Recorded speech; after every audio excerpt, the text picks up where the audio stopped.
Hi friends, இதுக்கு முன்னாடி பார்த்தீங்கன்னா கீழே ஒரு 6 மணி போல்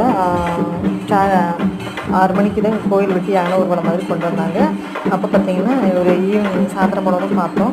இது பார்த்தீங்கன்னா இப்போ ஒவ்வொரு ஸ்ட்ரீட்டாக ஒவ்வொரு இதாக சுற்றி சுற்றி வந்து இப்போ பார்த்தீங்கன்னா ஒரு 8:30 ஆயிடுச்சு. மேலே வந்தோன்னே ஒவ்வொரு வீட்லேயா பூஜை பண்ணி ஒவ்வொரு கோயில்லையான எந்தெந்த கோயிலில் இந்த தாளப்புலின்னு சொல்லுவாங்க. அந்த தாளப்புலின்னா ஒவ்வொரு பெண்ணுங்களும் கையில் விளக்கு வச்சுட்டு அதில் குங்குமம் மஞ்சத்தூள் கையில் விளக்கு, அந்த விளக்கு பார்த்திங்கன்னா அணையாமல் கொண்டு வரணும். அதுதாங்க தாளப்புலின்னு சொல்லிட்டு. ஆராட்டம் பார்த்திங்கன்னா அந்த யானை வந்து ஊர்வலம் மாதிரி கொண்டு வரது வந்து ஆராட்டி. இது நிறைய பேர் நிறுத்தி கிடந்து போட்டிருக்காங்க. நானே இந்த வருஷம் செய்யணும்னு தான் நினச்சேன். சின்ன இதனால செய்யலை. பட் அடுத்த வருஷம் கண்டிப்பாக நாங்களும் இந்த ஆலப்புழி இதில் கலந்துப்போம். இதை கலந்து போட்டு இது கொஞ்சம் லைக் பண்ணுங்கள், சப்ஸ்கிரைப் பண்ணுங்கள்.